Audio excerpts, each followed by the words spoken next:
Have you ever looked into the eyes of your own child and realized they were waiting for the day you became vulnerable? I didn't discover my daughter's betrayal because she confessed. I discovered it because a bank teller stopped smiling. Her name was Amber. I knew that because I'd been banking at the First Tennessee branch on Union Avenue for 11 years, and Amber had worked there for almost all of them. She had the kind of professional kindness that made ordinary banking feel a little less mechanical. She always greeted me by name. After my wife Patricia passed away, she asked about her for nearly a year. Never in a way that reopened the wound, just enough to let me know she remembered. People like that matter. On a Thursday morning in October, I walked into the branch at exactly 10:15 a.m., just as I had done countless times before. I stepped up to Amber's window and smiled. "I'd like to withdraw $3,000 from my checking account." "No problem, Mr. Harris," she said. She asked for my driver's license. I handed it over. She scanned it, typed a few things into her terminal, and then everything changed. She froze. Not the ordinary pause while a computer processed information. This was different. Her fingers stopped moving. Her eyes stayed fixed on the screen just a second too long. Long enough for 33 years as a certified public accountant to recognize exactly what I was looking at. Someone had found something they hadn't expected to find.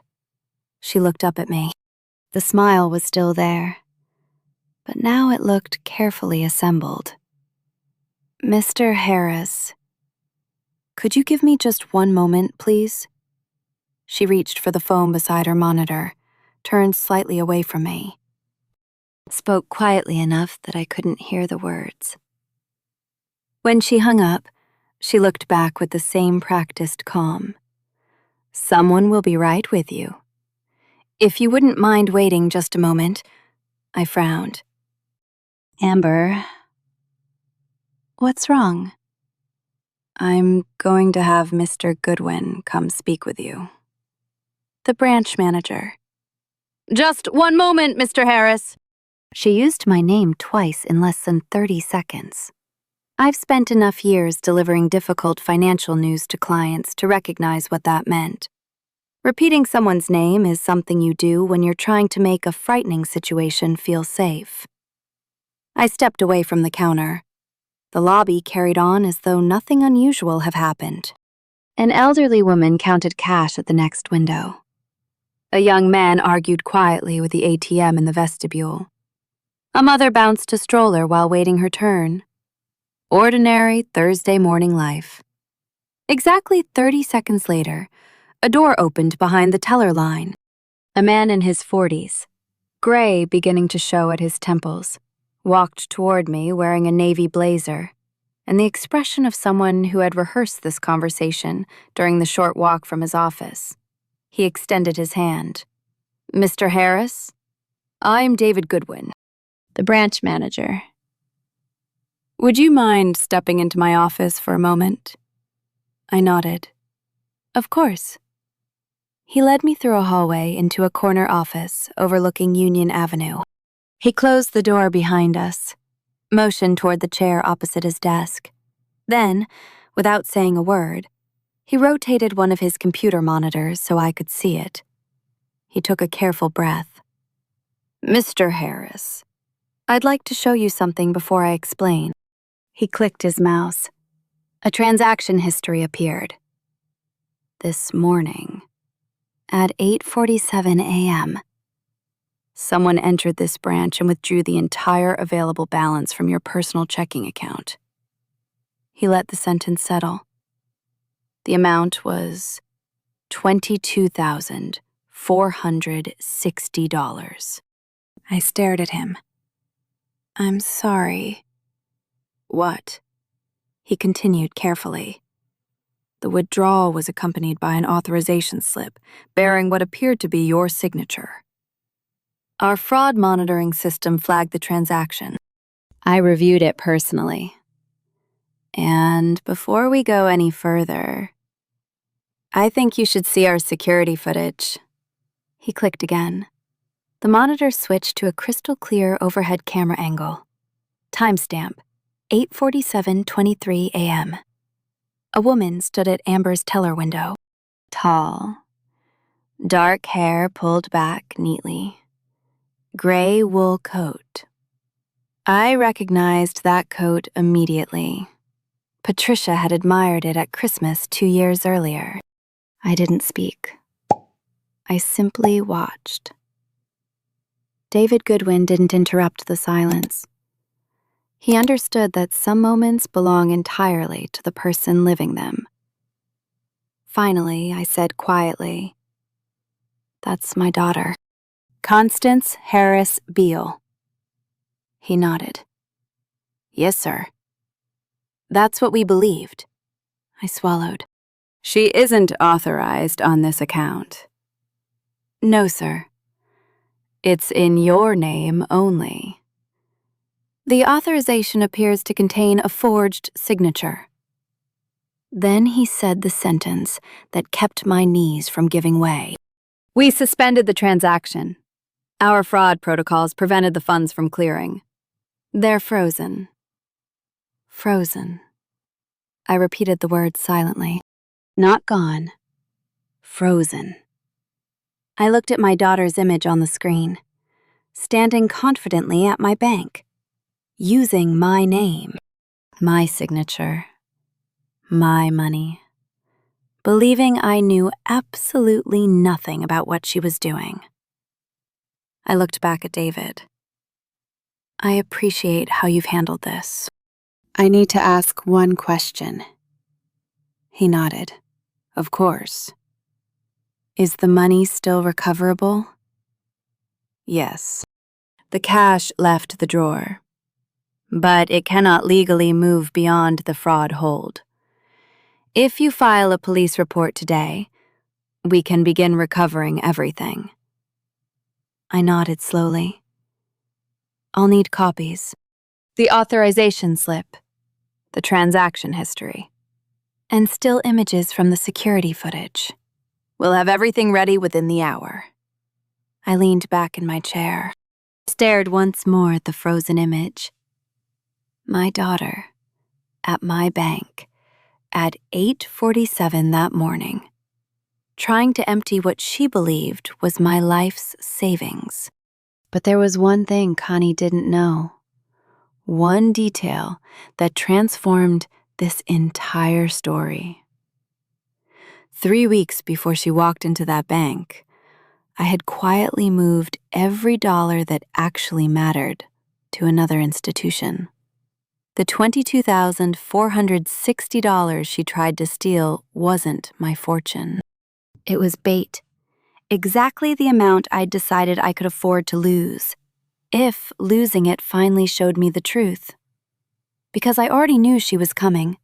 I'd known for 3 weeks, and while my daughter believed she was preparing to rob an old widower, I had been preparing to catch her. My name is Walter Harris.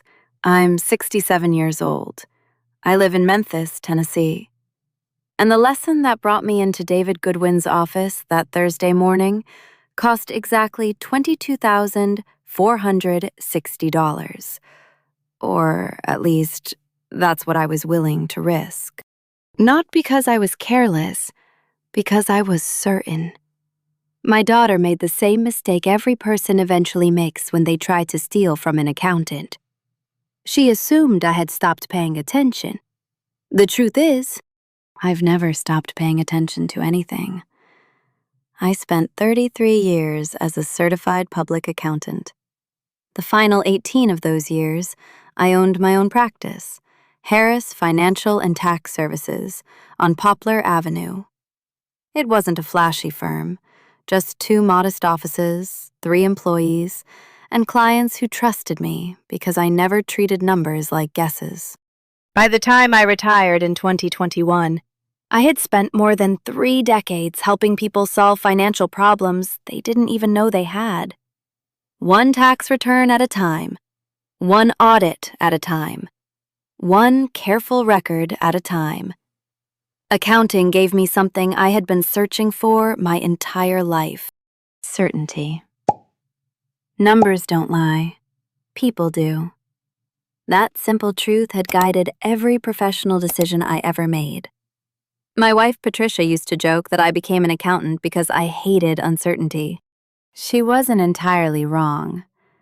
She used to laugh and tell people I had found the only profession where being stubborn could actually be profitable. Patricia always knew exactly how to describe me. She usually did it with a smile that somehow made criticism feel like affection. She was right, far more often than I ever admitted. Patricia Ann Harris spent 26 years working for Shelby County's Department of Children's Services. People often described her as kind. That wasn't quite accurate. Kindness sounds passive. Patricia's kindness was active, practical. She believed people deserved dignity, even when they had done nothing to earn it. She carried that belief into every part of her life, especially her garden. Our backyard on Tanglewood Drive was her sanctuary.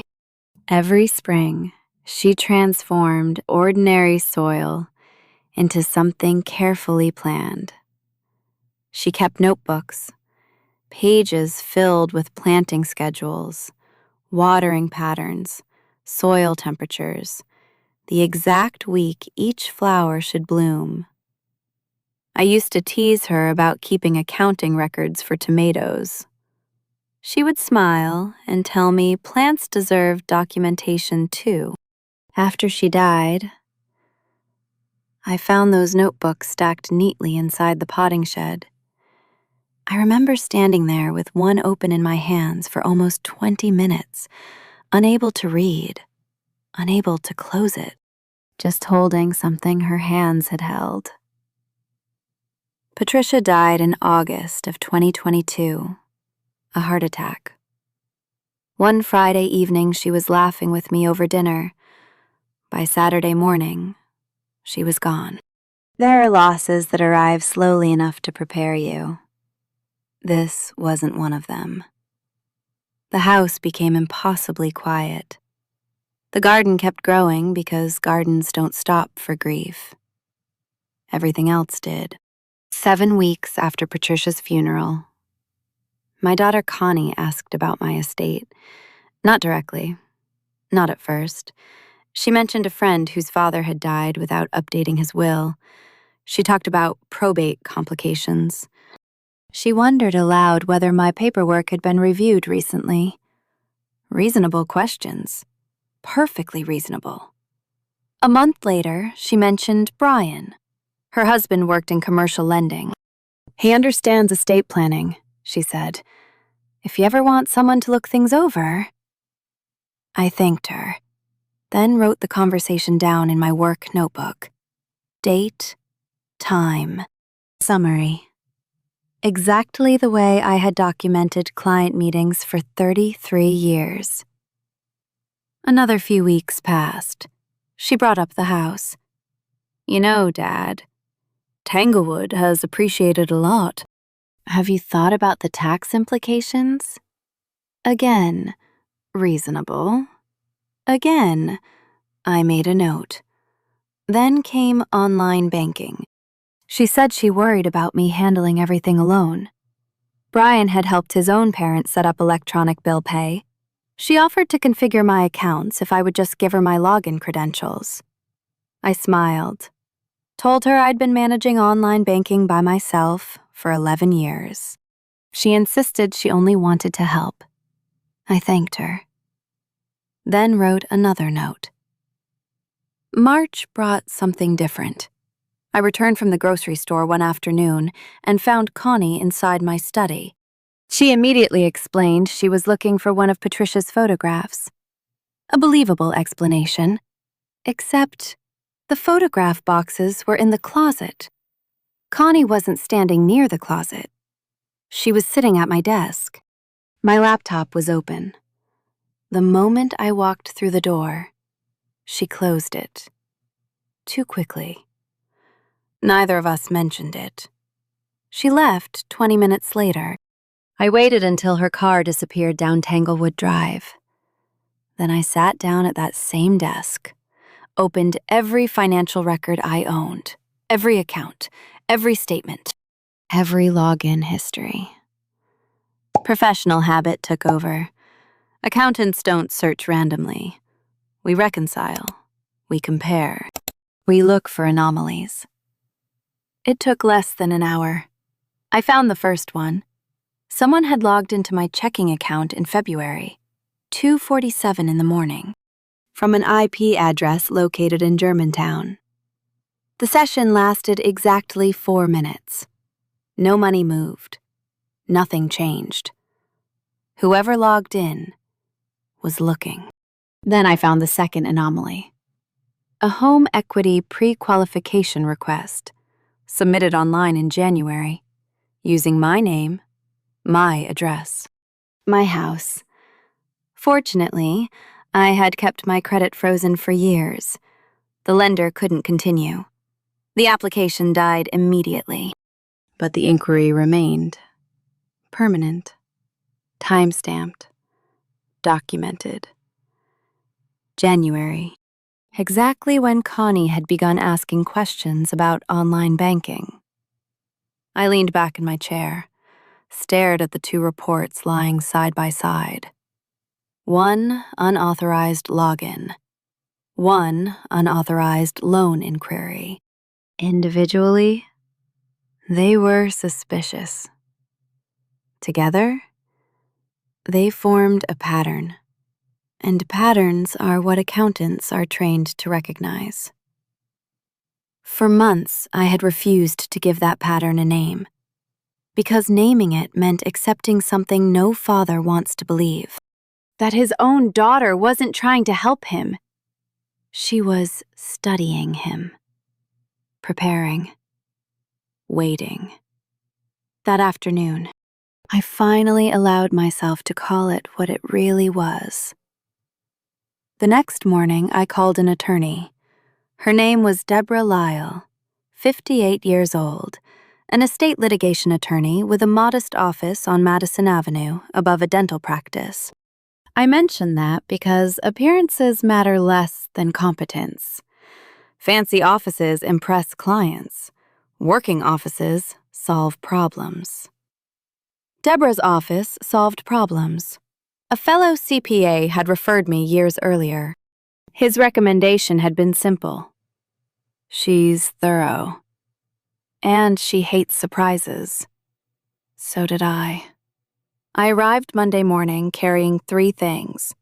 My work notebook, printed copies of the unauthorized login and credit inquiry, and my current will. Deborah read everything without interruption. She didn't react, didn't speculate, didn't fill the silence. She simply read. When she finished, she folded her hands together. Mr. Harris, I need to ask you one direct question.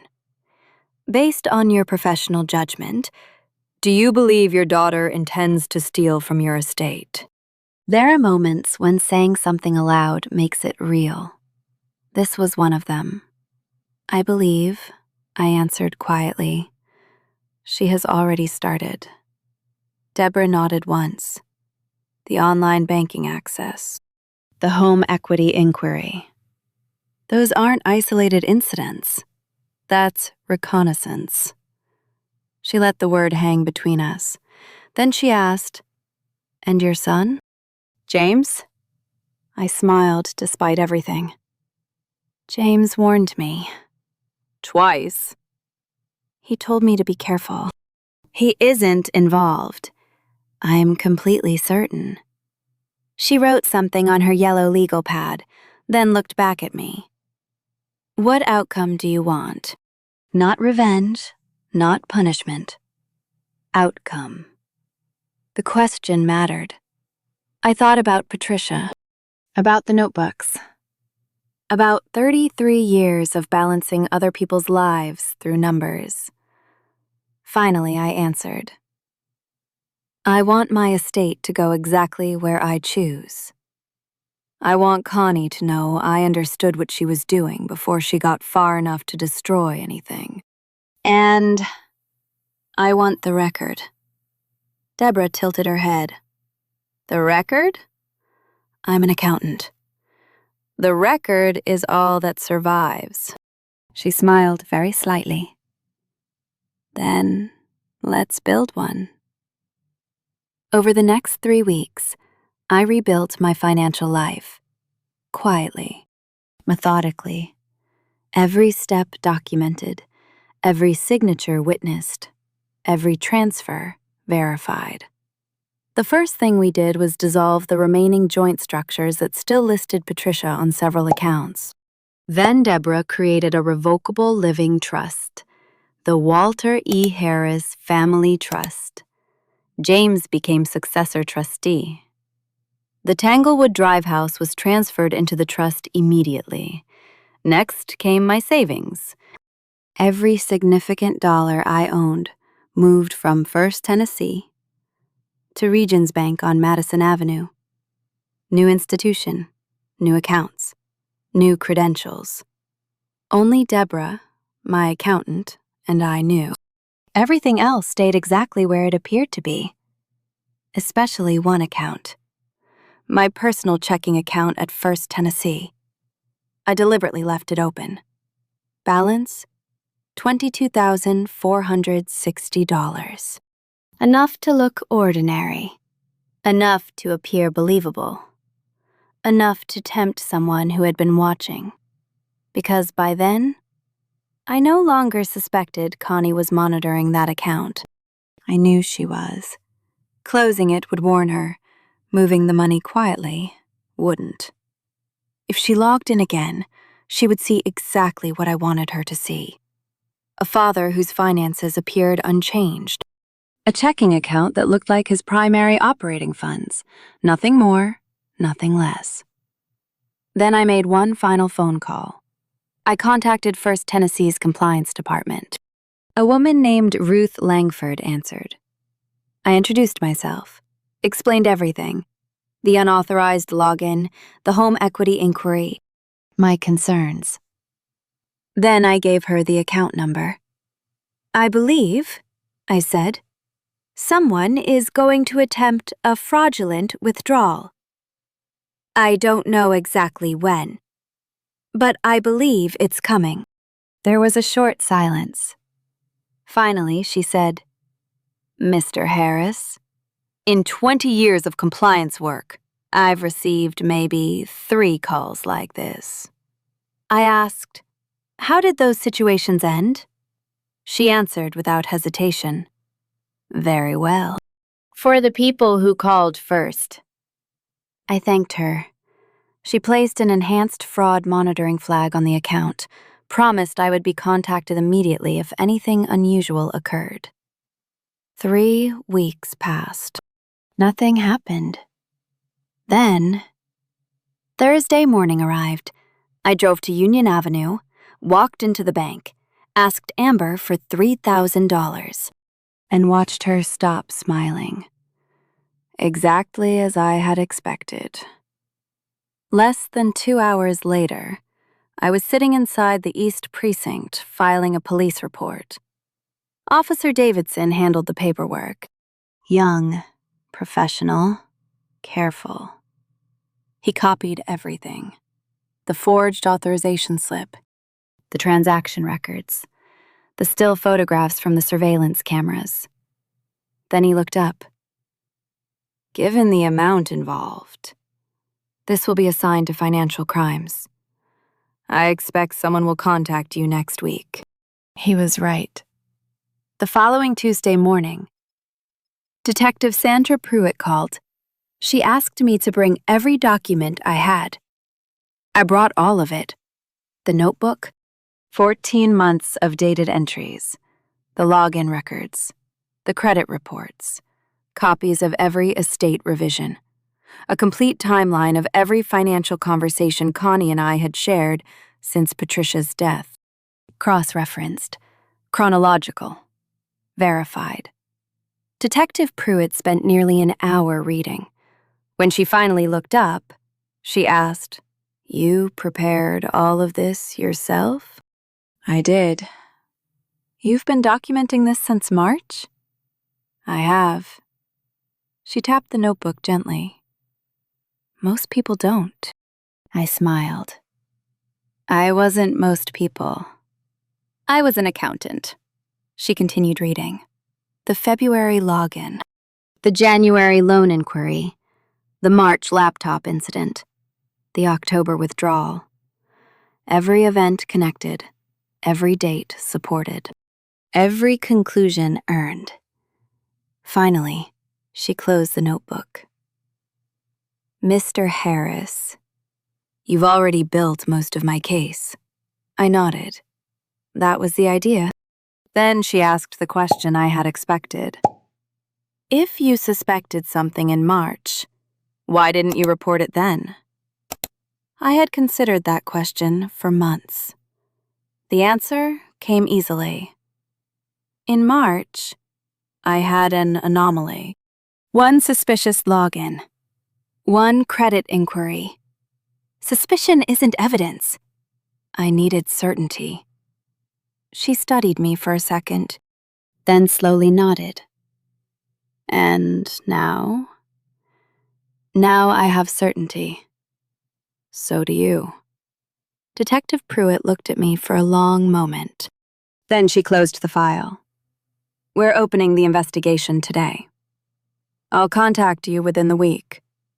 I thanked her, walked back to my car, sat behind the steering wheel without starting the engine.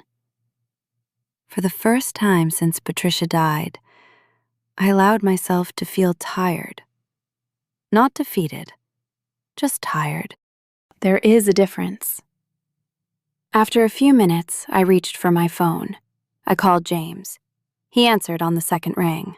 Dad? I told him everything. The bank, Amber, David Goodwin, the surveillance footage, the forged signature, the February login, the January loan application, the trust, the police report, the entire story, exactly as it had happened. James never interrupted. He listened the way his mother used to listen, completely. When I finished, he was quiet. Finally, he asked, How long have you known?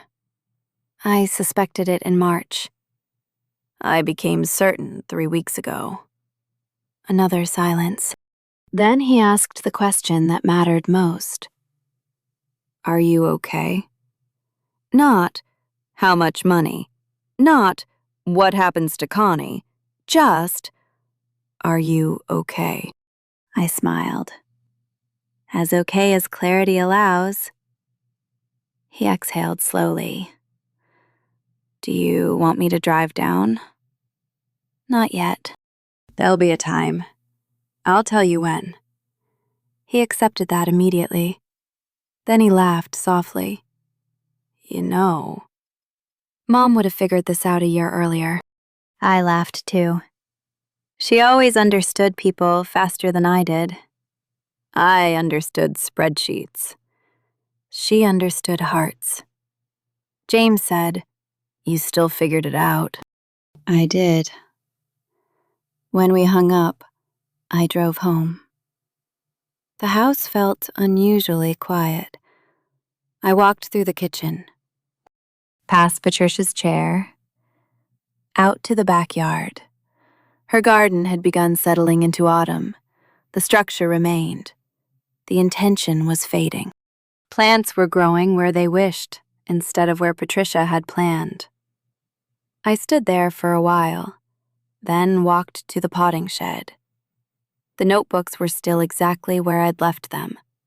I carried 3 of them back to the porch, sat down, and spent the next hour reading Patricia's handwriting, watering schedules, bloom dates, notes about soil, tiny observations she'd made years earlier because she assumed one day someone might need them.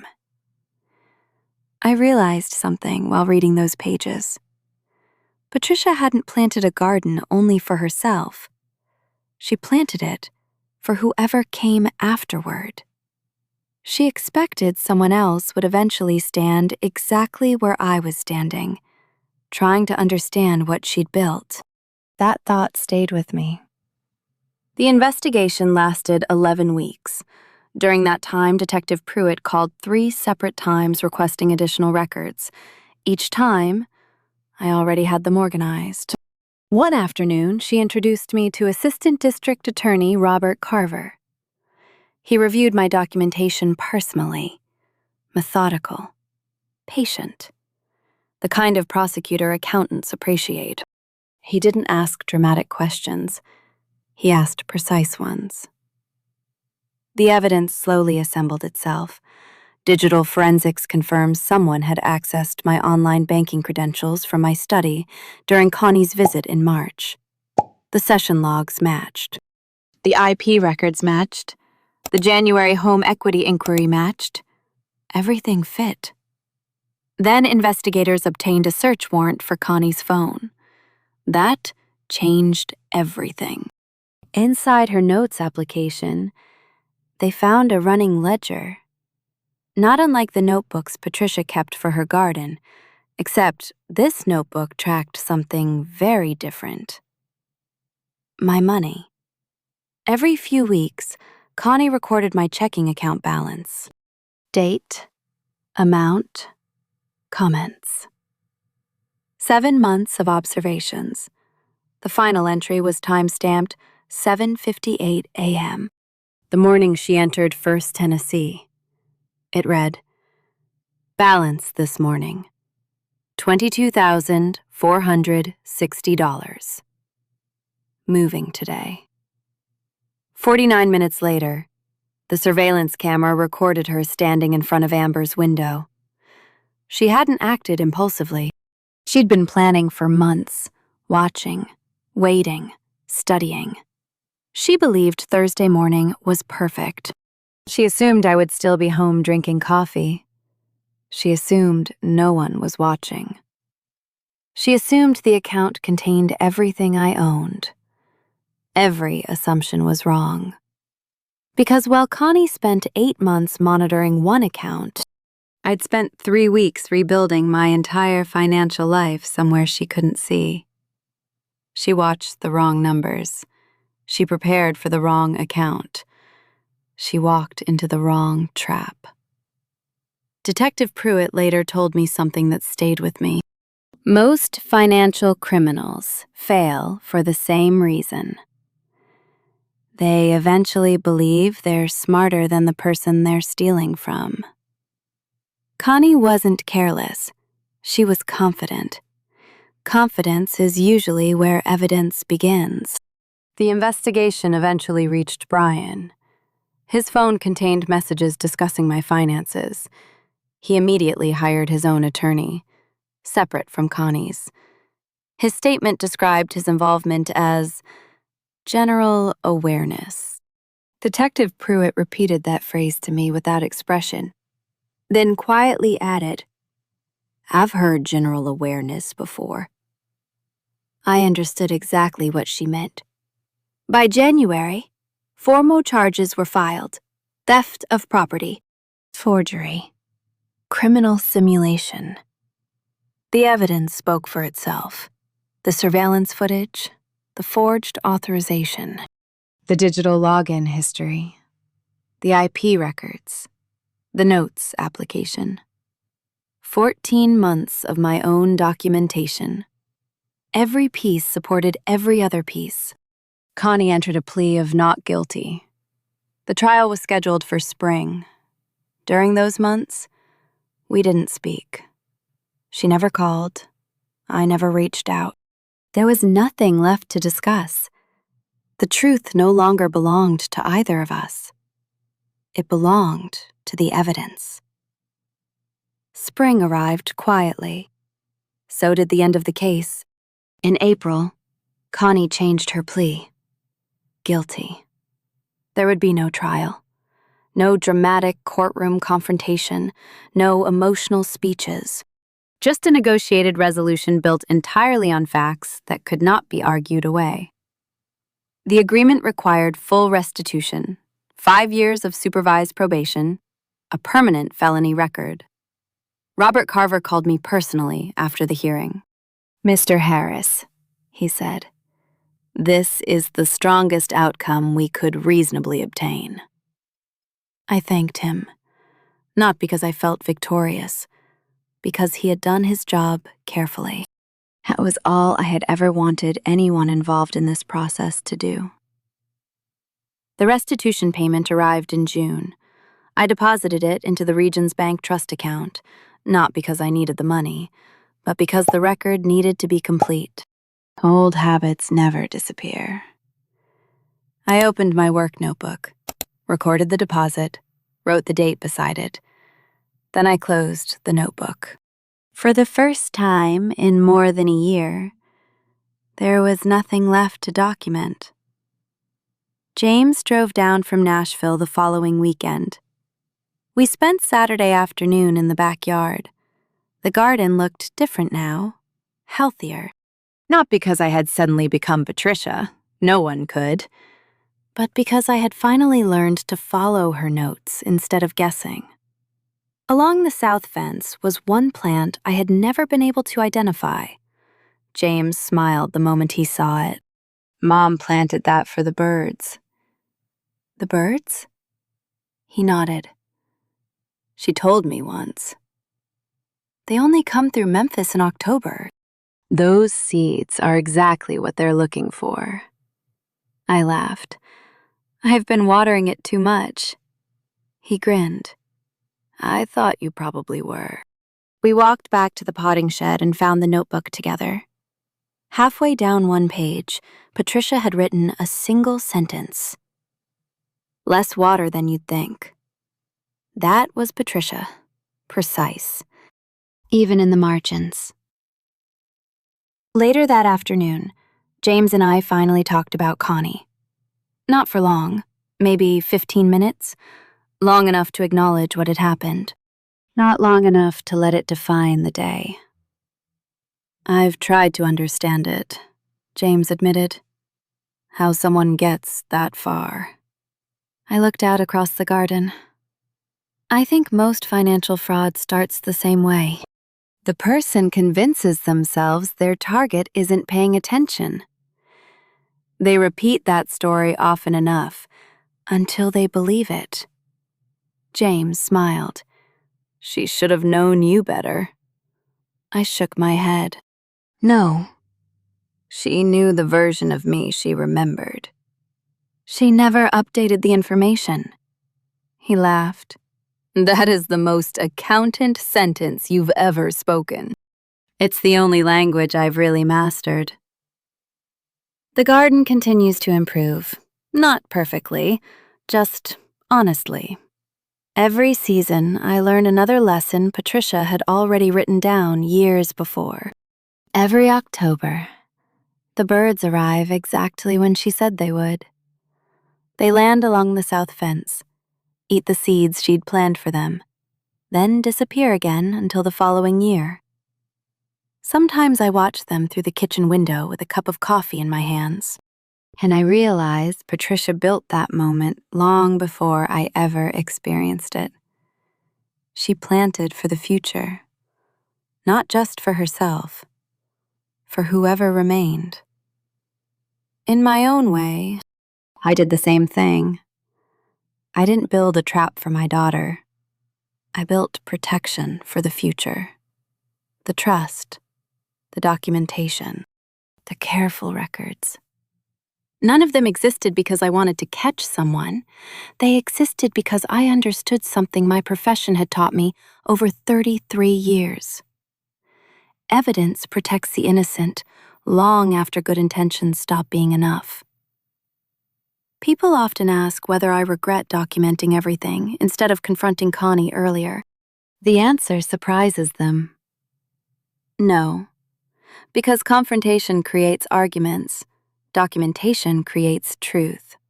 Arguments depend on memory. Truth depends on records. When the investigation ended, no one asked whose version of events they should believe. They simply opened the file. everything was already there. Every date, every login, every inquiry, every signature, every transfer. The record spoke for itself. I've also been asked whether I forgave my daughter. Forgiveness is a personal decision. Trust is a financial one. Those two things are not the same. I hope Connie builds a better life. I genuinely do. But hope is not an estate plan. Hope is not fraud protection. Hope is not due diligence. Love doesn't eliminate the need for boundaries. Sometimes, love requires them. Patricia understood gardens. I understood ledgers. She planned for seasons. I planned for audits. Neither of us expected our final lessons would protect the same family in different ways. She left me notebooks. I left myself records. Both turned out to matter. If this story leaves you with one lesson, let it be this. Pay attention. Not because you expect betrayal, because attention is one of the purest forms of protection you'll ever have. The people who intend to deceive you usually spend months believing you aren't looking. You don't have to accuse them. You don't have to argue with them. You simply have to know more than they think you know. My daughter believed she understood my finances because she watched one account. She never realized an accountant's greatest asset isn't money, it's documentation. And in the end, documentation won. The record was complete. The garden bloomed. The birds came back in October. And for the first time since Patricia died, so did peace.